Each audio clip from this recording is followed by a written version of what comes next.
नमस्कार विद्यार्थी मित्रांनो, स्वागत आहे तुमचं आपल्या यूट्यूब चॅनलमध्ये ज्याचं नाव आहे द कन्सेप्ट बिल्डर. आणि इथे टेलिग्राम चॅनलची लिंक प्रोव्हाइड केलेली आहे, ज्या ठिकाणी तुम्हाला आपल्या आर्टिकलचे पीडीएफ्स अलॉंग विथ अदर जे इम्पॉर्टंट इनिशिएटिव्स आहेत त्याचे पीडीएफ्स अवेलेबल होतील. So let's move to our first article.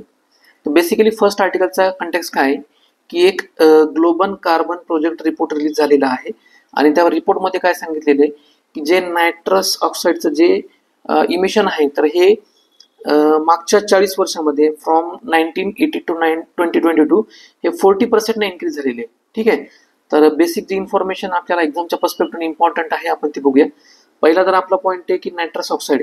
तर बेसिकली हे नायट्रस ऑक्साईडचा फॉर्म्युला बघा, तर N2O हा रिप्रेझेंट करते. याच्यामध्ये ऑक्सिजन आणि नायट्रोजनचे, ऑक्सिजनचा एक मॉलिक्यूल आणि नायट्रोजनचे 2 मॉलिक्यूल याच्यामध्ये असतात. बेसिकली हा एक कलरलेस नॉन फ्लेमेबल गॅस आहे. म्हणजे काय की दुसऱ्या एखाद्या फायरच्या कॉन्टॅक्टमध्ये आल्यानंतर तो इझिली बर्न होत नाही आणि त्याची फायर जी आहे किंवा फ्लेम जी आहे ती लॉंग पिरियडसाठी सस्टेन राहत नाही. त्याला काय म्हणतात, नॉन फ्लेमेबल गॅस असं म्हणतात. ठीक आहे, आणि त्याचा जर ऑर्डर बघितला तर हा स्वीट ऑर्डरमध्ये येतो. बेसिकली याला कॉमनली लाफिंग गॅस असं पण म्हणतात. ज्यावेळेस हा नर्वस सिस्टीमवर ऍक्ट होतो तर तो काय करतो, कंटिन्युअसली स्टिम्युलेट करतो लाफिंग. ठीक आहे, त्याच्यामुळे त्याला काय म्हणतात, लाफिंग गॅस असं पण म्हणतात. आणि मेडिकलमध्ये याचं जर यूज बघितलं तर काय की याला ॲनेस्थेशियामध्ये यूज केलं जातं. आणि दुसरं काय की प्रोपेलंट इन फूड इंडस्ट्री. तर बेसिकली जे काही क्रीम्स वगैरे असतात, म्हणजे एखाद्या कंटेनरमध्ये ज्यावेळेस क्रीम आपण स्टोअर करतो आणि त्या इव्हनली स्प्रेड करण्यासाठी ह्या फूड इंडस्ट्रीमध्ये ह्या नायट्रस ऑक्साईडचा प्रोपेलंट म्हणून यूज केला जातात. ठीक आहे, आता फूड इंडस्ट्रीमध्ये यूज केला जातात त्याचा अर्थ काय होतो की हा नॉन पॉयझनस सबस्टन्स आहे. ठीक आहे, आणि केमिकली जर याचं बघितलं तर हे काय की एक पोटेंट ग्रीन हाऊस गॅस आहे. आणि त्याचं जर ग्लोबल वॉर्मिंग पोटेन्शियल जर बघितलं कम्पेअरिंग विथ कार्बन डायऑक्साईड तर हे अराउंड 298 टाइम्स हायर आहे. ठीक आहे, म्हणजे ज्यावेळेस आपण कार्बन डायऑक्साईडचं ग्लोबल वॉर्मिंग पोटेन्शियल ज्यावेळेस कम्पेअर करतो, ग्लोबल वॉर्मिंग पोटेन्शियल म्हणजे काय की एखादा केमिकल किंवा एखादा गॅस हा एन्व्हायरमेंटला किती मोठ्या प्रमाणामध्ये वॉर्म करू शकतो, त्याला काय म्हणतात, ग्लोबल वॉर्मिंग पोटेन्शियल असं म्हणतात. ठीक आहे, आता जनरली काय करतात, कम्पॅरिझन करताना कार्बन डायऑक्साईडचं 1 कम्पेअर करतात आणि त्याच्या रिलेटेड याला बेस समजून बाकीचे काही ग्रीन हाऊस गॅसेस वगैरे आहेत, फॉर एक्झाम्पल नायट्रस ऑक्साईड वगैरे असेल किंवा वॉटर वेपर वगैरे, तर त्याचं ग्लोबल वॉर्मिंग पोटेन्शियल काढलं जातं. तर ह्या कार्बन डायऑक्साईडचं जर ज्यावेळेस 1 असेल तर हे नायट्रस ऑक्साईडचं ग्लोबल वॉर्मिंग पोटेन्शियल हे 298 times as compare to the carbon dioxide असतं. ठीक आहे, याचे जर सोर्सेस बघितले नायट्रस ऑक्साईडचे इमिशनचे तर कोणकोणते आहेत, तर पहिलं इम्पॉर्टंट सोर्स आहे ॲग्रिकल्चर ऍक्टिव्हिटीज. म्हणजे बेसिकली ज्याच्यामध्ये सिंथेटिक आणि ऑर्गॅनिक फर्टिलायझरचा यूज केला जातो ॲग्रिकल्चर प्रॅक्टिसेसमध्ये, त्याच्यामधनं काय होतं की नायट्रोजन फिक्सेशन मधनं काय होतं की हे नायट्रस ऑक्साईडचं इमिशन व्हायला चालू होतं. नेक्स्ट इम्पॉर्टंट सोर्स आहे फॉसिल फ्युअल कंबशन. तर बेसिकली जे काही इंडस्ट्रियल प्रोसेसेस वगैरे असतात त्याच्यामध्ये निघणारे गॅसेस वगैरे किंवा व्हेकलमधनं निघणारे जे प्रोपेलंट किंवा डस्ट वगैरे असेल किंवा एनर्जी प्रोडक्शन मधनं सुद्धा याचा एक इम्पॉर्टंट इमिशन सोर्स आहे. नेक्स्ट इम्पॉर्टंट आहे इंडस्ट्रियल प्रोसेसेस. तर बेसिकली अशा इंडस्ट्रियल प्रोसेसेस ज्याच्यामध्ये फर्टिलायझर म्हणा किंवा नायलॉनचं प्रोडक्शन वगैरे जास्त प्रमाणामध्ये होत असतं, तर त्या ठिकाणी काय होतं, ह्या नायट्रस ऑक्साईडचं इमिशन मोठ्या प्रमाणामध्ये आपल्याला बघायला मिळतं. नेक्स्ट आहे बायोमास बर्निंग. ठीक आहे, जे काही इनऑर्गॅनिक किंवा ऑर्गॅनिक मटेरियल आपण बर्न करतो त्याच्या इनकम्प्लीट कंबशनमुळे जे काही बर्निंग होतं फॉसिल फ्युलचं वगैरे, तर त्याच्यामधनं काय होतं की हे नायट्रस ऑक्साईडचं इमिशन व्हायला लागतं. नेक्स्ट आहे वेस्ट मॅनेजमेंट. बेसिकली जे काही सीवेज आणि सॉलिड वेस्ट मॅनेजमेंट आहे त्याला जर व्यवस्थित ट्रीट नाही केलं तर त्याच्यामधनं सुद्धा काय होतं की ह्या गॅसेसचं इमिशन व्हायला लागतं. याचा जर इम्पॅक्ट बघितला ॲटमॉस्फिअरवर तर बेसिकली आपल्याला 2 याच्यामध्ये याचा इम्पॅक्ट बघायला मिळतो. पहिलं तर काय आहे की as a green house gas म्हणून, आणि दुसरं हे काय इम्पॅक्ट करतं, ओझोन डिप्लेशन सुद्धा हे नायट्रस ऑक्साईड करत असतं. ठीक आहे, तर बेसिकली हे काय की पोटेंट ग्रीन हाऊस गॅस आहे ज्याच्यामुळे ऑटोमॅटिकली काय होतं की ग्लोबल वॉर्मिंगला आणि क्लायमेट चेंजला हे कारणीभूत ठरतात. ठीक आहे, तर बेसिकली हे कसे कारणीभूत ठरतात की ज्या वेळेस शॉर्ट वेव्ह रेडिएशन एंटर होतात आणि हे पृथ्वीवर आणि हे गॅसेसमध्ये काय होतं ते ट्रॅप होतात, आणि ट्रॅप झाल्यामुळे काय होतं की यांचं जे हीट करण्याचं जे प्रमाण आहे तर ते काय होतं ॲटमॉस्फिअरचं हे इन्क्रीज होतं आणि त्यामुळे ऑटोमॅटिकली काय होतं की ग्लोबल वॉर्मिंग होते, आणि ग्लोबल वॉर्मिंग झाल्यामुळे काय होतं की it resulted in to the climate change. Next important point आहे की ओझोन डिप्लेशन. तर बेसिकली काय होतं की स्ट्रॅटोस्फिअरमध्ये जे काही ओझोनच्या लेअर वगैरे असतात तर ह्या नायट्रस ऑक्साईडची याच्याबरोबर केमिकल रिॲक्शन होऊन ओझोन बरोबर म्हणजे N2O प्लस O3 ची केमिकल रिएक्शन बरोबर काय होतं की ओझोनचं डिग्रेडेशन होतं. ठीक आहे, आणि हे ऑक्सिजनचा मॉलिक्युल तयार होतो. आणि हे ओझोनचं डिग्रेडेशन झाल्यामुळे काय होतं की जे काही हार्मफुल अल्ट्राव्हायोलेट रेज किंवा रेडिएशन वगैरे असतात जे सनकडनं डायरेक्ट पृथ्वीवर येतात, तर त्याच्यामुळे काय होतं की ह्युमनवर किंवा जी काही बायोडायव्हर्सिटी त्याच्यावर डायरेक्टली इम्पॅक्ट आपल्याला बघायला मिळतो. त्याच्यानंतर जे काही गव्हर्नमेंटने इनिशिएटिव्ह वगैरे घेतलेले आहेत specifically with respect to the emission from the agriculture, आपण ते बघूयात. तर काही इम्पॉर्टंट इमिशन आहेत. डायरेक्टली हे इनिशिएटिव्ह जे आहेत ते नायट्रस ऑक्साईडच्या रिलेटेड घेतलेले नाहीयेत, पण याच्यामुळे काय होतं की नायट्रस ऑक्साईडचं जे काही इमिशन आहे तर ते कमी होतं. आपण फक्त त्यांचे नाव बघूया. तर पहिलं काय की national mission for sustainable agriculture mission. तर बेसिकली गव्हर्नमेंटचा जो प्लॅन होता 2008ला गव्हर्नमेंटने लॉन्च केला होता, national action plan on climate change. तर त्याच्या अंतर्गत गव्हर्नमेंटने काय केलं होतं की national mission for sustainable agriculture हे लॉन्च केलं होतं. आणि ज्याच्यामधनं की जे काही न्यूट्रिशनचं मॅनेजमेंट आहे तर ते इंटिग्रेटेड वेनं आणि ऑप्टिमायझेशन ऑफ फर्टिलायझर्सचं यूज करून काय करणार होते, हे त्याचं जे इमिशन आहे ते रिड्यूस करणार होते. नेक्स्ट इम्पॉर्टंट कंपोनंट आहे सॉइल हेल्थ कार्ड स्कीम. याच्यामध्ये सुद्धा काय करण्यात आलं होतं की जे काही फर्टिलायझर वगैरे त्यांचं रॅशनलायझेशन करण्यात येणार होतं. त्यामुळे सुद्धा डायरेक्टली काय होतं की जे काही इमिशन होणार आहे तर ते ऑटोमॅटिकली त्याच्यावर कर्ब येणार आहे. नेक्स्ट इम्पॉर्टंट आहे सबमिशन फॉर ॲग्रोफॉरेस्ट्री. तर बेसिकली याच्यामध्ये काय करणार होते, जे काही इंटिग्रेशन वगैरे आहे ट्रीज आणि श्रबचं ॲग्रिकल्चर लँडस्केपमध्ये, तर ते एनहान्स करून नायट्रोजनची जी इफिशियन्सी आहे ती ॲटमॉस्फिअरमध्ये यूज करणार होते. आणि ऑलरेडी जे काही सिंथेटिक फर्टिलायझर आपण जे यूज करतो तर ते कमी करून काय करणार होते, हे नायट्रस ऑक्साईडचं प्रमाण ॲटमॉस्फिअरमधलं इमिशन होण्यापासून ते कमी करणार होते. नेक्स्ट इम्पॉर्टंट आस्पेक्ट आहे प्रमोशन ऑफ ऑर्गॅनिक फार्मिंग. तर बेसिकली जे काही गव्हर्नमेंटचे वेगवेगळे प्रोग्राम आहेत, म्हणजे फॉर एक्झाम्पल काय की परंपरागत कृषी विकास योजना, तर याच्यामधने ऑर्गॅनिक म्हणजे सिंथेटिक फर्टिलायझरचा यूज न करता ऑर्गॅनिक जे काही बायोलॉजिकल किंवा केमिकल प्रॅक्टिसेस वगैरे आहेत तर त्याच्यामधनं काय करणार होतं की सिंथेटिक फर्टिलायझरवरचं डिपेंडन्स जे आपण ते कमी करणार होतो आणि ऑटोमॅटिकली जे काही नायट्रस ऑक्साईडचं इमिशन आहे तर त्याच्यामधनं कमी होणार आहे. Efficient irrigation practices. बेसिकली प्रधानमंत्री कृषी सिंचाई योजनेच्या अंतर्गत जे काही वॉटर मॅनेजमेंटच्या प्रॅक्टिसेस वगैरे आहेत तर त्यांना काय करायचं की वॉटरचं इफिशियंट यूज वगैरे करायचं. आणि इनडायरेक्टली ह्याच्यामुळे काय होतं की नायट्रस ऑक्साईडचं जे इमिशन आहे तर ते काय होतं तर ते कमी होतं. ठीक आहे, तर याच्या रिलेटेड आपल्याला काय करण्यात आलेलं आहे की हे गव्हर्नमेंटचं एक 2014ला UPSC मध्ये PYQ म्हणून विथ रिस्पेक्ट टू त्यांनी काय विचारले, रिझन्स विचारलेत. Decline in the population of Ganga river dolphin. तर वन ऑफ द रिझन याच्यासाठी काय दिलेलं आहे की सिंथेटिक फर्टिलायझर जे आपण आता बघितलं होतं नायट्रस ऑक्साईड. ठीक आहे, तर याचं इमिशनच्या रिलेटेड हा क्वेश्चन आहे. तर अशा प्रकारचे जे क्वेश्चन्स आहेत हे डायरेक्टली किंवा इनडायरेक्टली तुम्हाला एक्झाममध्ये विचारू शकतात. आत्ताच आपण रिसेंटली जो कालचा जो पेपर झाला होता UPSCचा 16 जूनचा, तर याच्यामध्ये जे काही इम्पॉर्टन्स आहे PYQचं तर ते आपल्याला सांगायला नको. ठीक आहे, त्याच्या रिलेटेड आपण एक वेगळी सिरीज बनवणार आहोत की कसा आपण इफेक्टिव्हली PYQचा यूज वगैरे करू शकतो एक्झामच्या प्रिपरेशनमध्ये. नेक्स्ट आपलं इम्पॉर्टंट आर्टिकल आहे की बेसिकली हे इको सेन्सिटिव्ह झोनच्या रिलेटेड आहे. म्हणजे वेस्टर्न घाटमध्ये रिसेंटली काय झालेलं आहे, कर्नाटका, महाराष्ट्र आणि गोवा या 3 इम्पॉर्टंट स्टेटमध्ये इको सेन्सिटिव्ह झोनचं जे एरिया आहे तर तो काय झालेला आहे की रिड्यूस झालेला आहे. ठीक आहे, तर एक्झामच्या पर्स्पेक्टिव्हने आपल्यासाठी काय महत्त्वाचं आहे की बेसिकली इको सेन्सिटिव्ह एरियाज किंवा इको सेन्सिटिव्ह झोन्स म्हणजे काय असतात. तर बेसिकली हे काय असतात की गव्हर्नमेंटने एक डेसिग्नेट केलेले एक प्रोटेक्टेड रिजन्स असतात. त्याच्यामध्ये काय असतं की नॅचरल एन्व्हायरमेंट म्हणा किंवा जे बायोडायव्हर्सिटीचं कन्झर्वेशनसाठी आहे तर ते सस्टेनेबल डेव्हलपमेंटसाठी ते फायद्याचं ठरतं म्हणून त्याला काय केलं जातं, इको सेन्सिटिव्ह झोन म्हणून त्याला डेसिग्नेट केलं जातं. बेसिकली हे एरियाज जे असतात हे काय असतात की हे इकोलॉजिकली फ्रजाईल असतात. म्हणजे काय की याच्यावर जर प्रेशर आलं, समजा ह्युमनच्या रिलेटेड म्हणजे ह्युमन ऍक्टिव्हिटीचं प्रेशर किंवा इकोलॉजिकलचं प्रेशर आलं तर त्यांचे जे फंक्शन आहे इकोलॉजिकल फंक्शन तर ते व्यवस्थित परफॉर्म करू शकत नाही, म्हणून त्याला काय म्हणतात इकोलॉजिकली फ्रजाईल किंवा सेन्सिटिव्ह एरियाज असं म्हणतात. म्हणजे फॉर एक्झाम्पल फॉरेस्ट असतील, वेटलँड, कोस्टल झोन्स किंवा other region with respect to significant environmental values.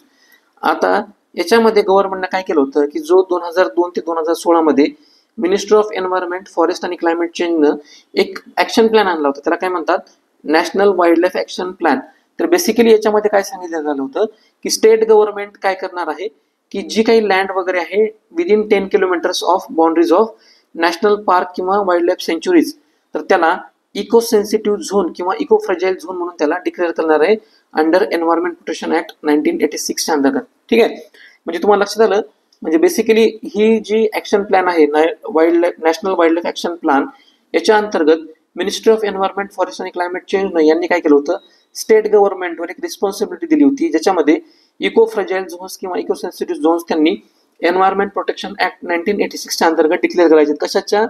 Around जे काही नॅशनल पार्क आणि वाईल्ड लाईफ सेंच्युरीज आहेत तर त्यांच्या बाउंड्रीच्या 10 किलोमीटरच्या अराउंड हे झोन डिक्लेअर करायचे आहेत. ठीक आहे.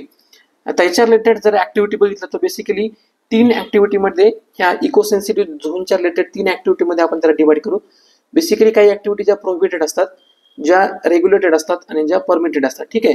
प्रोहिबिटेड ऍक्टिव्हिटीमध्ये काय की कमर्शियल मायनिंगच्या रिलेटेड असेल किंवा सॉ मिल ज्याला आपण ते वूडचं कटिंग वगैरे म्हणतो, किंवा इंडस्ट्रीज कॉझिंग पोल्युशन म्हणजे ते एअर असो, वॉटर असो, की सॉइल असो किंवा नॉईज पोल्युशन असो, आणि जे काही major hydro electric power project वगैरे आहेत तर ह्या ज्या ऍक्टिव्हिटी आहेत ह्या काय केलेल्या आहेत, ह्या कम्प्लिटली प्रोहिबिटेड केलेल्या आहेत.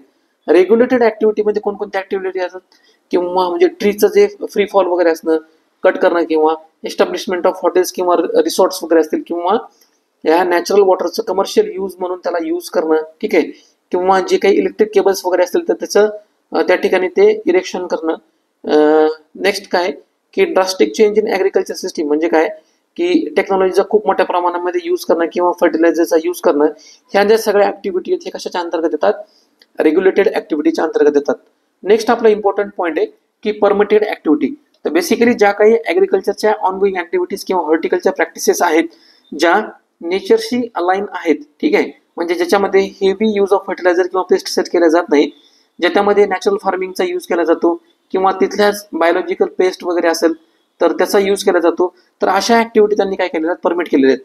नेक्स्ट आहे रेन वॉटर हार्वेस्टिंग म्हणा किंवा ऑर्गॅनिक फार्मिंग किंवा रिन्युएबल एनर्जी सोर्सेस म्हणजे फॉर एक्झाम्पल सोलार पॉवर ते काही पॅनल वगैरे असतील ते बसवलेले असतील म्हणा, किंवा विंडच्या रिलेटेड ज्या काही गोष्टी असतील तर त्याच्यानंतर अडॉप्शन ऑफ ग्रीन टेक्नॉलॉजी. तर ह्या ज्या ऍक्टिव्हिटी आहेत ह्या काय केलेल्या आहेत, ह्या सगळ्या परमिटेड केलेल्या आहेत. एक्झाम्पल जर बघितले इको सेन्सिटिव्ह झोनचे किंवा एरियाचे तर पहिलं काय की वेस्टर्न घाट आहे, त्याच्या रिलेटेड ऍक्टिव्हिटी आहे म्हणजे आर्टिकल आहे, त्याच्यामध्ये काय सांगितलेलं आहे की कर्नाटका, गोवा आणि महाराष्ट्र तर ह्या एरियामध्ये काय झालेलं आहे, ह्या इको सेन्सिटिव्ह झोनच्या एरियाचं कन्स्टंट झालेलं आहे. नेक्स्ट इम्पॉर्टंट आपलं पॉईंट आहे सुंदरबन. तर बेसिकली हे वेस्ट बेंगॉल मध्ये आढळतं. नेक्स्ट आहे हिमालयन रिजन, त्याच्यामध्ये वेगवेगळे स्टेट्स इन्क्लूड होतात, जम्मू काश्मीर असेल, हिमाचल प्रदेश, उत्तराखंड, सिक्कीम वगैरे. ठीक आहे. आणि next one is gulf of Mannar. तर बेसिकली जो इंडियाचा आणि श्रीलंकेचा पार्ट आहे तर त्या ठिकाणी हे काय की एक नॅशनल पार्क आहे, मराईन नॅशनल पार्क तामिळनाडूमध्ये, त्याला काय म्हणतात, गल्फ ऑफ मन्नार असं म्हणतात. हे बेसिकली हे सगळे इको सेन्सिटिव्ह झोन आहेत. नेक्स्ट आपलं इम्पॉर्टंट पॉईंट आहे की कस्तुरी रंजन पॅनल रिपोर्ट. तर बेसिकली हे कस्तुरी रंजन पॅनल रिपोर्टला ऑफिशियली काय म्हणतात की high level working group report असं पण म्हणतात. आणि हा कशाच्या रिलेटेड होता, वेस्टर्न घाटमध्ये ज्या काही कन्झर्वेशन आणि डेव्हलपमेंट रिलेटेड इश्यू वगैरे होते तर ते ऍड्रेस करण्यासाठी गव्हर्नमेंटने काय केलं होतं 2012 मध्ये एक कस्तुरी रंजन नावाचं पॅनल अपॉइंटमेंट केलं होतं. ठीक आहे. तर हे बेसिकली याचे जे चेअरमन होते ते कोण होते, डॉक्टर के कस्तुरी रंजन, आणि हे फॉर्मर चेअरमॅन होते इस्रोचे, इंडियन स्पेस रिसर्च ऑर्गनायझेशन यांचे. तर यांनी जे इम्पॉर्टंट रिकमेंडेशन दिली आपण ते बघूया. तर बेसिकली त्यांनी पहिल्यांदा काय सांगितलं की व्यवस्थित जो इको सेन्सिटिव्ह एरिया आहे तर त्याचं व्यवस्थित काय करायचं, डिमार्केशन करायचं. ठीक आहे. आणि याच्यामध्ये त्यांनी रिकमेंडेशन सांगताना काय सांगितलं होतं की अराउंड म्हणजे 100% जर टोटल एरिया आहे कशाचा, वेस्टर्न घाटचा, त्यापैकी 37% जो एरिया आहे तर त्याला इको सेन्सिटिव्ह एरिया म्हणून त्यांनी डेसिग्नेट करायचं सांगितलेलं होतं. ठीक आहे. त्याच्यानंतर नेक्स्ट इम्पॉर्टंट त्यांचं रिकमेंडेशन होतं डेव्हलपमेंटल रेस्ट्रिक्शन. तर बेसिकली यांनी काय केले होते की जे काही इको सेन्सिटिव्ह एरियाजमध्ये जे काही ऍक्टिव्हिटीज वगैरे होतात, तसं आपण बघितलं 3 प्रकारच्या ऍक्टिव्हिटी आपण कच्च्यामध्ये कंडक्ट करतो. एक तर काय प्रोहिबिटेड, रेग्युलेटेड आणि परमिटेड. तर त्यांनी काय केलं होतं, ज्या काही प्रोहिबिटेड आणि रेग्युलेटेड ऍक्टिव्हिटी होत्या तर त्याच्या रिलेटेड त्यांनी स्ट्रिंजंट रेस्ट्रिक्शन्स असं सांगितले होते. म्हणजे फॉर एक्झाम्पल मायनिंग असेल, क्वेरिंग असेल किंवा सर्टन इंडस्ट्रियल ऍक्टिव्हिटीज वगैरे असतील जे काय करतील की नॅचरल रिसोर्सेसचं प्रमाणाच्या बाहेर एक्सप्लॉटेशन करतील किंवा त्यांचं पोल्युशन्स वगैरे कॉज करतील. ठीक आहे. नेक्स्ट आहे याच्यामध्ये त्यांनी सांगितलं होतं कम्युनिटी पार्टिसिपेशन करण्यासाठी जो काही लोकल कम्युनिटीचा रोल आहे कन्झर्वेशन एफर्ट्समध्ये तर तो त्यांनी इन्क्रीज किंवा इम्प्रूव्ह करण्यासाठी त्यांना सांगितलं होतं या रिकमेंडेशनमध्ये. आणि नेक्स्ट इम्पॉर्टंट रिकमेंडेशन आहे सस्टेनेबल डेव्हलपमेंटच्या रिलेटेड. ठीक आहे. तर ज्या काही सस्टेनेबल डेव्हलपमेंटच्या प्रॅक्टिसेस वगैरे असतील म्हणजे फॉर एक्झाम्पल ऍग्रिकल्चरच्या रिलेटेड प्रॅक्टिस असेल जसं की natural budget zero budget natural farming वगैरे असेल, तर अशा ज्या प्रॅक्टिसेस वगैरे आहेत किंवा इको टुरिझमच्या ज्या प्रॅक्टिसेस आहेत त्यांनी काय केलं होतं, ह्या कन्झर्वेशनच्या एफर्ट्सनं त्यांनी प्रमोट करण्यासाठी त्यावेळेस तिथे सांगितलं होतं. त्यानंतर why eco sensitive zones are created. तर बेसिकली ह्या ठिकाणी काय की इम्पॉर्टंट रिझन्स आहेत, तर त्याच्यामुळे आपल्याला काय सांगायचं आहे की इको सेन्सिटिव्ह झोन्स हे का क्रिएट, त्याचं कन्झर्वेशन कशासाठी गरजेचं आहे. तर पहिलं तर काय की बायोडायव्हर्सिटी जी आहे तो त्या एरियामध्ये तर ती प्रोटेक्ट करण्यासाठी, म्हणजे फॉर एक्झाम्पल आपण जर वेस्टर्न घाटचा जर विचार केला किंवा हिमालयांचा जर विचार केला तर तिथं काय आहे की स्नो लेपर्ड्स आपल्याला खूप मोठ्या प्रमाणामध्ये सापडतात. आणि हा जो स्नो लेपर्ड आहे तर हा काय की त्या चेनचा, इकोलॉजिकल चेनचा, त्या फूड चेनचा काय हा इम्पॉर्टंट की कंपोनंट आहे. आता आपण जर अशा ऍक्टिव्हिटी हिमालयन रिजन मध्ये कॅरीड आउट केल्या इको सेन्सिटिव्ह झोन मध्ये, ज्याच्यामुळं ह्या स्नो लेपर्डच्या लिव्हिंगला जर थ्रेट क्रिएट होत असेल तर ही जी पूर्ण जी चेन आहे इकोलॉजिकल चेन ही काय होते, डिस्टर्ब होते. म्हणून आणि हे इकोलॉजिकल चेन जे असते ना तर हे वेगवेगळ्या सेगमेंटमध्ये वगैरे असते, म्हणजे फ्लोरा असेल किंवा फोना वगैरे असेल. म्हणून काय म्हणलेले की प्रोटेक्शन ऑफ बायोडायव्हर्सिटी करण्यासाठी हे इको सेन्सिटिव्ह झोन हे खूप सिग्निफिकंटली रोल प्ले करतात. नेक्स्ट आहे इट प्रिव्हेंट हॅबिटेट फ्रॅगमेंटेशन. तर बेसिकली जे काही इकोलॉजिकली कंटिन्युटी आहे याच्यामध्ये, म्हणजे फॉर एक्झाम्पल वेस्टर्न घाट आणि ईस्टर्न घाटचा जर विचार केला तर जे काय निलगिरी हिलनं जे जोडल्या जातं वेस्टर्न आणि ईस्टर्न घाटमध्ये, तर ह्या इको सेन्सिटिव्ह झोनच्या क्रिएशनमुळे काय होतं की हॅबिटेट फ्रॅगमेंटेशन याच्यामधनं टाळलं जातं. ठीक आहे. नेक्स्ट इम्पॉर्टंट पार्ट आहे मिटिगेट ह्युमन इम्पॅक्ट. म्हणजे जो काही ह्युमनचा इम्पॅक्ट वगैरे आहे तो सुद्धा ज्या काही ऍक्टिव्हिटी रेग्युलेटेड किंवा प्रोहिबिटेड केलेल्या आहेत तर त्यामुळं ह्युमनचा जो इम्पॅक्ट वगैरे आहे एन्व्हायरमेंटवर तो सुद्धा काय होतो, कमी होतो. नेक्स्ट इम्पॉर्टंट पॉईंट आहे की सस्टेनेबल डेव्हलपमेंट प्रमोट करण्यासाठी सुद्धा हा इको सेन्सिटिव्ह झोन क्रिएट केले जातात. त्यानंतर इम्पॉर्टंट आस्पेक्ट आहे की why Western Ghat is considered as biodiversity hotspot. तर बेसिकली काय आहे की इम्पॉर्टंट रिझन्स याच्यामध्ये आपल्याला बघायचे. पहिलं काय की वेस्टर्न घाटमध्ये हाय लेवल ऑफ एंडेमिझम आहे. म्हणजे बेसिकली काय तिथं ज्या आढळणाऱ्या प्लांटच्या किंवा ॲनिमलच्या स्पीसीज वगैरे आहेत तर त्या दुसरीकडे जगामध्ये कुठंच आढळत नाहीत. आणि हे जे प्रमाण आहे तर ही खूप मोठ्या प्रमाणामध्ये आहे. म्हणजे फॉर एक्झाम्पल मलबार ग्लायडिंग फ्रॉकचा जर विचार केला तर हे वर्ल्ड मधलं 70% पॉप्युलेशन जे तर ह्या ठिकाणी काय करतं, डिसाईड करतं कुठं, वेस्टर्न घाटमध्ये. म्हणून त्या ठिकाणी काय सांगितलेलं आहे की कन्झर्वेशनच्या पर्स्पेक्टिव्हनं वेस्टर्न घाट का महत्वाचा आहे. नेक्स्ट आहे रिच फ्लोरा आणि फोना. आताच आपण बघितलं की वेगवेगळ्या जे ट्रॉपिकल फॉरेस्टच्या स्पीसीज वगैरे असतील किंवा डिसिड्यूस फॉरेस्ट वगैरे असेल किंवा वेगवेगळे जे ॲनिमल्स वगैरे असतील तर ह्या ठिकाणी सापडतात. म्हणून आपल्याला त्याचं कन्झर्वेशन करण्याची गरज आहे. नेक्स्ट आहे क्रिटिकल इकोसिस्टीम सर्व्हिसेस. म्हणजे बेसिकली वेस्टर्न घाट काय करतं की बायोलॉजिकली डायव्हर्स असल्यामुळं किंवा इकोलॉजिकली डायव्हर्स असल्यामुळं ज्या काही इकोलॉजीच्या किंवा इकोसिस्टीमच्या सर्व्हिसेस आहेत, म्हणजे फॉर एक्झाम्पल क्लायमेटच्या रिलेटेड काय करतं, खूप मोठ्या प्रमाणात प्रोडक्शन करतं किंवा वॉटर सायकलचं रिज्युव्हनेशन किंवा रिफ्रेशमेंट वगैरे असेल किंवा काही वगैरे असेल, मिलियन्स ऑफ पीपल वगैरे काय असतात त्याच्यावर, ट्राईब्स वगैरे म्हणा ते काय असतात त्याच्यावर डिपेंडेंट असतात. म्हणून त्याला काय म्हणलेलं आहे की कन्झर्वेशन करणं गरजेचं आहे वेस्टर्न घाटचं from the perspective of biodiversity hotspot. Next important आहे थ्रेट्स टू बायोडायव्हर्सिटी. तर बेसिकली जर आपण याचं व्यवस्थित कन्झर्वेशन जर केलं नाही तर काय होतं की डिफॉरेस्टेशन म्हणा, हॅबिटेट फ्रॅगमेंटेशन किंवा अनरेग्युलेटेड डेव्हलपमेंट ही जी वेस्टर्न घाटमध्ये होतीये त्यामुळे जे आपण आता बघितलेले की स्पेसीज वगैरे असतील किंवा इंडिमिझम असेल तर ते धोक्यात आहे. ठीक आहे. तर या ठिकाणी तुम्हाला काय दिलेलं आहे की वेस्टर्न घाटच्या रिलेटेड किंवा इको सेन्सिटिव्ह झोनच्या रिलेटेड एक प्रॅक्टिससाठी क्वेश्चन प्रोव्हाइड करण्यात आलेला जो UPSC 2016 मध्ये PYQ म्हणून विचारण्यात आला होता की गाडगीळ कमिटी रिपोर्ट आणि कस्तुरंजन कमिटी रिपोर्ट हे कशाच्या रिलेटेडमध्ये आहे. ठीक आहे. आताच आपण बघितलेले कशाच्या रिलेटेड आहे तर तुम्ही तो होमवर्क म्हणून सॉल्व्ह करायचा आहे आणि तुम्ही जे याचे काही आन्सर्स वगैरे तर तुम्ही ते कमेंट बॉक्समध्ये सुद्धा सजेस्ट करू शकता. ठीक आहे. नेक्स्ट इम्पॉर्टंट आपला आर्टिकल आहे तर बेसिकली ही कशाच्या रिलेटेड आहे की प्रेसिडेंटनं काय केलं होतं, म्हणजे एक जो मोहम्मद आरिफ नावाचा एक कन्व्हिक्ट होता तर त्याला मर्सिप्लिटेशनसाठी त्याने काय केलं होतं की प्रेसिडेंटकडे ऍप्लिकेशन केलं होतं. तर ते प्रेसिडेंट द्रौपदी मुर्मू यांनी काय केलेलं आहे तर ते डिक्लाइन केलेलं आहे. ठीक आहे. तर एक्झामच्या पर्स्पेक्टिव्ह आपल्यासाठी काय इम्पॉर्टंट आहे की बेसिकली हे मर्सिप्लिटेशन काय असतं. ठीक आहे.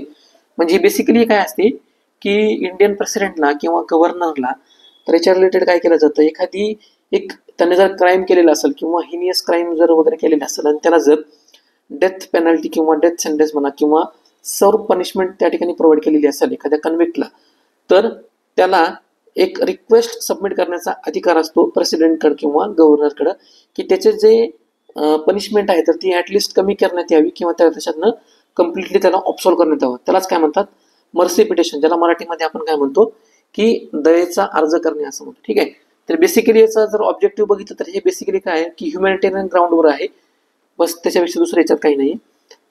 नेक्स्ट इम्पॉर्टंट पार्ट आहे की प्रेसिडेंट ज्याला याच्या अंतर्गत जे काही पॉवर यूज करतात त्याला काय म्हणतात, पॅराडॉन पॉवर किंवा पार्डनिंग पॉवर असं म्हणतात. ठीक आहे. तर बेसिकली पार्डनिंग पॉवर म्हणजे काय की हे एक प्रेसिडेंट ऑफ इंडियामध्ये किंवा जे काही स्टेटचे गव्हर्नर असतात त्यांच्यामध्ये की एक पॉवर देण्यात आलेली असते with respect to the constitution, Indian constitution, ज्याच्यामध्ये त्यांना पार्डन करणे, रिप्राईव्ह करणे, रिस्पाईट, रेमिशन ऑफ पनिशमेंट किंवा कम्युटेशन ऑफ पनिशमेंट त्यांना याच्यामध्ये करता येतं, गव्हर्नर किंवा प्रेसिडेंटला दोघांना पण. ठीक आहे. तर बेसिकली हा जो पार्ट आहे पॉवर, हा कशाचा पार्ट आहे, हा एक्झिक्युटिव्ह रोलच्या अंतर्गत येतो टू एन्श्युअर जस्टिस आणि मिटिगेट सर्व्हिटी ऑफ ज्युडिशियल डिसिजन. ठीक आहे. म्हणजे जे काही प्रेसिडेंटचे आणि गव्हर्नरचे एक्झिक्युटिव्ह फंक्शन्स वगैरे आहेत तर त्यांच्यासाठी त्यांच्या अंतर्गत हे काय येतं की पार्डनिंग पॉवरचा हा पॉवर येतो. ठीक आहे. तर आता जे आपण वेगवेगळे जे पॉवर बघितले म्हणजे बेसिकली प्रेसिडेंटचा जर विचार केला तर हे आर्टिकल 72च्या अंतर्गत येतात आणि जर गव्हर्नरचा जर विचार केला तर हे आर्टिकल 161च्या अंतर्गत हे पार्डनिंग पॉवर येतात.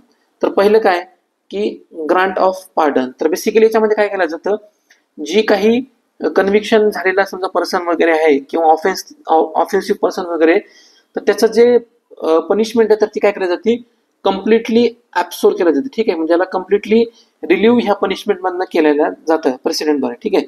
नेक्स्ट इम्पॉर्टंट आहे कम्युटेशन ऑफ सेंटेन्स किंवा कम्युट सेंटेन्स. तर बेसिकली याच्यामध्ये काय केलं जातं, जी काही हार्शर पनिशमेंट याच्यामध्ये ज्या ऑफेंडरला देण्यात येते तर त्याला रिप्लेस केलं जातं लेसर हार्श पनिशमेंट. म्हणजे फॉर एक्झाम्पल एखाद्याला जर डेथ सेंटेन्सचं पनिशमेंट देण्यात आलेलं असेल तर त्याला टर्न करून काय केलं जातं, लेस हार्श म्हणजे काय, लाईफ इम्प्रिझनमेंट हे प्रोव्हाइड केलं जातं.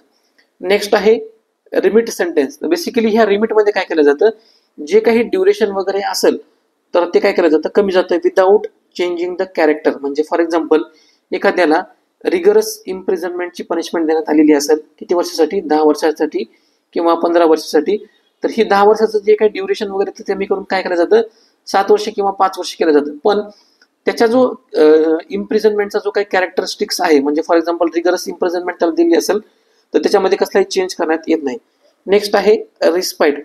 तर बेसिकली रिस्पाईट मध्ये काय केलं जातं, एखाद्याचं जे काही स्पेशल सर्कमस्टान्सेस आहेत, म्हणजे फॉर एक्झाम्पल एखादी प्रेग्नंट लेडी वगैरे असेल किंवा फिजिकल डिसॅबिलिटीचा विचार करून याच्यामध्ये काय केलं जातं, awarding lesser sentence in place of originally impose sentence. ठीक आहे. म्हणजे एखाद्याला जर रिगरस इम्प्रिझनमेंट जर केली असेल तर त्याला तो लेसर सेंटेन्स इम्पोज करून काय केला जातो, त्याच्यामध्ये त्याला रिलीव्ह केला जातो.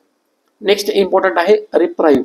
तर बेसिकली याच्यामध्ये काय केलं जातं की जे काही डेथ पेनल्टी किंवा अशा प्रकारचे जे केसेस वगैरे असतात तर अशा जजमेंटला टेम्पररी सस्पेन्शन केलं जातं, त्यालाच काय म्हणतात, रिप्राईव्ह असं म्हणतात. ठीक आहे.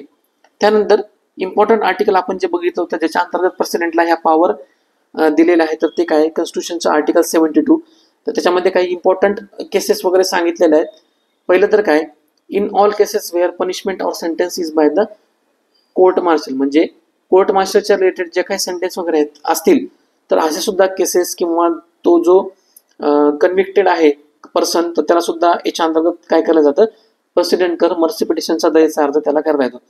नेक्स्ट इम्पॉर्टंट काय की अशा ज्या काही एक्झिक्युटिव्ह पॉवर असतात युनियनच्या, ज्या लॉ म्हणा किंवा जे एक्सटेंड वगैरे होतात तर त्या ठिकाणी सुद्धा काय केलं जातं, पनिशमेंटसाठी दयेचा अर्ज त्या कन्व्हिक्टेड पर्सनला करता येऊ शकतो. ठीक आहे. आणि हा जो स्कोप आहे आर्टिकल 72चा ह्या युनियनच्या लॉला सुद्धा अप्लाय होतो. नेक्स्ट इम्पॉर्टंट काय की जे काही डेथ सेंटेन्स यांनी प्रोव्हाइड केलेले आहेत त्या ठिकाणी सुद्धा आर्टिकल 72च्या अंतर्गत प्रेसिडेंट काय करू शकतो, त्यांना पार्डनिंग पॉवर इश्यू करू शकतो. त्यानंतर गव्हर्नरच्या रिलेटेड बघितलं तर आताच आपण बघितलं की आर्टिकल 161 ऑफ इंडियन कॉन्स्टिट्यूशन जे तर हे काय करतं, गव्हर्नरला पार्डन पॉवर इश्यू करतं. आणि बेसिकली याच्यामध्ये डिफरन्स जर बघितला तर काय प्रेसिडेंट आणि गव्हर्नरच्या पॉवरमध्ये, तर governor can not pardon cases with respect to the death sentence. म्हणजे डेथ सेंटेन्सच्या रिलेटेड गव्हर्नरला ही पॉवर इश्यू करता येत नाही. ठीक आहे. 2018 मध्ये अशा प्रकारचा एक पीओ विचारण्यात आला होता. तर हा कशाच्या रिलेटेड आहे, with respect to the election of the president of India. ठीक आहे. म्हणजे हा डायरेक्टली कनेक्टेड नाहीये पण तुम्ही प्रेसिडेंटचं इलेक्शन याच्यामध्ये कशा प्रकारचं होऊ शकतं तर तुम्ही ते सॉल्व्ह करू शकता. नेक्स्ट आपला इम्पॉर्टंट आर्टिकल आहे की basically with respect to Satnamis Dalit religious community with history of protest. तर बेसिकली काय, जे काही सतनामीज कम्युनिटी आहे त्याच्या रिलेटेड आहे आणि याच्या रिलेटेड जे काही इम्पॉर्टंट लीडर वगैरे आहेत रिलिजियस कम्युनिटीचे लीडर त्यांनी जे काही त्यांच्या व्हॅल्यूज वगैरे प्रीच केल्या होत्या ह्युमॅनिटीच्या रिलेटेड आपण ते बघूयात. ठीक आहे. तर बेसिकली पहिलं काय की हे सतनाम पंथ जो आहे तर तो कशाच्या रिलेटेड आहे. याचा जर फाउंडरचा विचार केला तर हे इम्पॉर्टंट एक पर्सनॅलिटी होती गुरु घासीदास म्हणून 19th सेंचुरीमध्ये. तर त्यांनी यांचं काय केलेलं आहे फाउंडेशन स्टोन एस्टॅब्लिश केलेलं आहे. याचा रिजनचा जर विचार केला किंवा मेनली याचं जर कुठं ओरिजिन झालं तर हे काय इंडियामध्ये जो छत्तीसगड स्टेट आहे ट्रायबल स्टेट त्या ठिकाणी याचं ओरिजिन झालेलं आहे. यांच्या की बिलीफ जर बघितल्या तर बेसिकली हे काय करतं की worship in formless omni present God त्याला काय म्हणतात सतनाम किंवा ट्रू नेम असं म्हणतात. तर बेसिकली फॉर्मलेस किंवा ओमनी प्रेझेंट म्हणजे काय फॉर्मलेस म्हणजे काय की त्याला कसलं स्वरूप वगैरे नाहीये त्याला म्हणतात फॉर्मलेस गॉड. आणि ओमनी प्रेझेंट म्हणजे काय की जो सर्वत्र प्रेझेंट आहे. ठीक आहे. त्याला काय म्हणतात ओमनी प्रेझेंट गॉड असं म्हणतात. याचा जर एम्फसिस बघितलं तर बेसिकली काय की सोशल इक्वेलिटीवर हे एम्फसिस करतात आणि जे काही कास्ट सिस्टीम वगैरे आहे तर त्याच्या अगेन्स्ट हे प्रीच करतात. त्यानंतर याच्यामध्ये रिच्युअल्स म्हणा किंवा आयडियल वर्शिप जी आहे तर ती याच्यामध्ये केली जात नाही. ठीक आहे. यांच्या जर मेन प्रॅक्टिसेस बघितल्या तर हे काय की मेडिटेशन आणि चॅन्टिंग हे केलं जातं सतनामचं. ठीक आहे. आणि प्रमोटिंग काय करतात हे नॉन व्हायलन्स सुद्धा प्रमोट करतात किंवा ट्रुथफुलनेस आणि मॉरल लिव्हिंग जे आहे दोन इंडिव्हिज्युअल मधली किंवा ग्रुप मधल्या इंडिव्हिज्युअल मध्ये तर हे सुद्धा प्रमोट करतात. याचं जर सिग्निफिकन्स बघितलं तर काय की सोशल रिफॉर्मच्या पर्स्पेक्टिव्हनं जे स्पिरिच्युअल एनलाइटलेड झालेले मेंबर्स वगैरे आहेत मार्जिनाइज कम्युनिटीचे तर त्यांच्यासाठी हे सिग्निफिकंट त्यांच्या अपलिफ्टमेंटसाठी रोल इम्पॉर्टंट प्ले करतात. नेक्स्ट इम्पॉर्टंट आहे की हु वॉज गुरु घासीदास. आताच आपण बघितलं की हे जे होते तर हे काय होते की फाउंडर होते कोणाची सतनाम जी मुवमेंट वगैरे होती त्याच्या रिलेटेड. यांचा जन्म 1756 मध्ये गोरितपुरी छत्तीसगड या ठिकाणी झाला होता आणि हे 1836 मध्ये यांची डेथ झाली. यांचं जर की कॉन्ट्रीब्युशन जर बघितलं तर यांनी काय केलं होतं सतनाम पंथ यांच्या जे फाउंडेशन त्यांनी हे केलं होतं. त्यानंतर यांनी काय केलं होतं जो महत्वाचा संदेश आहे म्हणजे for example with respect to the caste discrimination आणि सोशल इनजस्टिस तर त्यांनी तो प्रीच केला होता. आणि यांनी काय केलं होतं जे काही सिंगल आणि फॉर्मलेस गॉड आहे जे सगळी सर्वत्र प्रेझेंट आहे त्याच्या रिलेटेड यांनी काय केलं होतं वर्शिप करण्यासाठी प्रमोट केलं होतं. टीचिंग जर बघितली स्पेसिफिकली यांची तर काय की इक्वेलिटी नॉन व्हायलन्स किंवा ट्रूथच्या रिलेटेड आहे. आणि हे काय करतात सिम्पल लाईफस्टाईल किंवा स्पिरिच्युअल डिव्होशन जे आहे त्याच्यामधनं त्यांच्या कम्युनिटी मेंबरचं अपलिफ्टमेंट किंवा एनलाइटनमेंट होणार आहे त्यासाठी ते प्रयत्नशील असतात. यांची जर लिगसी बघितलं तर काय की हे सतनाम कम्युनिटीमध्ये प्रॉमिनंट पर्सन म्हणून त्यांचं नाव घेतलं जातं. आणि दुसरी गोष्ट जी काय यांची जी टीचिंग वगैरे तर ती काय केली जाते सगळे जे रिच्युअल्स किंवा फेस्टिवल्स वगैरे असतात तर त्या ठिकाणी काय केलं जाते तर ते सेलिब्रेट केले जाते. त्यानंतर दुसरे संत आहेत संत रविदास. तर बेसिकली हे ज्यांचा जन्म आहे हे 1450 वाराणसी उत्तर प्रदेश या ठिकाणी झाला होता आणि डेथ जी आहे ती 1520 मध्ये झाली होती. यांचं जर की कॉन्ट्रीब्युशन बघितलं तर भक्ती मुवमेंटमध्ये यांचं एक प्रॉमिनंट फिगर म्हणून त्यांचं नाव घेतलं जातं. त्यांनी काय केलं होतं वेगवेगळे जे सॉंग्स वगैरे डिव्होशनल सॉंग्स किंवा हाइम्स वगैरे जे आहेत गॉड आणि सोशल इक्वेलिटीच्या रिलेटेड त्यांनी ते काय केले होते त्यांचं कंपोजिशन केलं होतं. आणि यांनी काय सांगितलं होतं परत कास्ट डिस्क्रिमिनेशनच्या अगेन्स्ट किंवा जे काही पर्सनल डिव्होशन वगैरे असेल टू द गॉड त्याच्याबद्दल यांनी काय केलं होतं ॲडव्होकेट केलं असतं. आणि जे काही कास्ट डिस्क्रिमिनेशन आहे तर त्याच्या अगेन्स्ट त्यांनी काय केलं त्यांनी त्यांची टीचिंग आहे तर ती एम्फसिस करते. टीचिंगच्या रिलेटेड बघितलं तर पहिलं काय की लव ह्युमॅनिटी आणि कंपॅशनवर यांनी काय केलं होतं इम्पॉर्टंट स्ट्रेस प्रोव्हाइड केला होता. नेक्स्ट काय की सोशल इक्वेलिटी आणि सोशल हार्मोनीच्या रिलेटेड हे काय करतात ॲडव्होकेट करतात. आणि यांचे जर बिलीफ बघितले तर काय की फॉर्मलेस गॉड ठीक आहे ज्याला काही कसलाच फॉर्म वगैरे नाही किंवा आकार नाही किंवा शेप नाही त्याच्या रिलेटेड हे काय करतात बिलीफ आहे त्यांचं. आणि uselessness of rituals and idol worship म्हणजे गुरु घासीदास सारखं सुद्धा हे काय करतात सतनामी जी मुवमेंट आहे त्यांच्या रिलेटेड. तर हे जे आहेत संत रविदास यांनी सुद्धा काय केलेलं आहे फॉर्मलेस आणि जे गॉड आहेत तर त्याला त्यांनी इम्पॉर्टन्स दिलेला आहे. आणि युजलेसनेस ऑफ काय रिच्युअल्स वगैरे आहेत तर त्याला सुद्धा त्यांनी काय केलेलं आहे त्याच्या अगेन्स्ट आहेत. यांचं जर सिग्निफिकन्स बघितलं त्यांनी काय की त्यांचे जे हाइम्स किंवा डिव्होशनल सॉंग्स आहेत तर जे गुरु ग्रंथ साहेब आहे सिखिझमच्या रिलेटेड इम्पॉर्टंट एक होली स्क्रिप्चर आहे तर त्यांच्या या हाइम्स आहे याच्यामध्ये गुरु ग्रंथ साहेब मध्ये यांनी काय केलेलं आहे इन्क्लुजन केलेलं आहे. आणि स्पेसिफिकली दलित कम्युनिटीमध्ये यांचं खूप मोठ्या प्रमाणामध्ये नाव आहे. ठीक आहे. तर ह्या ठिकाणी तुम्हाला प्रॅक्टिससाठी एक क्वेश्चन प्रोव्हाइड करण्यात आलेला आहे. ठीक आहे. जैत खाम रिलिजियस श्राईनच्या रिलेटेड जी छत्तीसगडमध्ये आहे त्याच्या रिलेटेड तर बेसिकली ही कशाच्या रिलेटेड आहे तर तुम्ही तो काय करायचं कमेंट बॉक्समध्ये होमवर्क म्हणून आपल्याला सॉल्व्ह करायचं आहे. तर या ठिकाणी आपलं आर्टिकल संपलेलं आहे. तुम्हाला जर आपलं आर्टिकल आणि त्याच्या रिलेटेड म्हणजे करंट अफेअर्स प्लस बेसिक थ्रीच्या रिलेटेड हे आर्टिकल आवडलं असेल तर आपल्या चॅनलला नक्की लाईक करा. जास्तीत जास्त तुमच्या फ्रेंड्स बरोबर शेअर करा आणि चॅनलला सबस्क्राईब करायला विसरू नका. Thank you so much.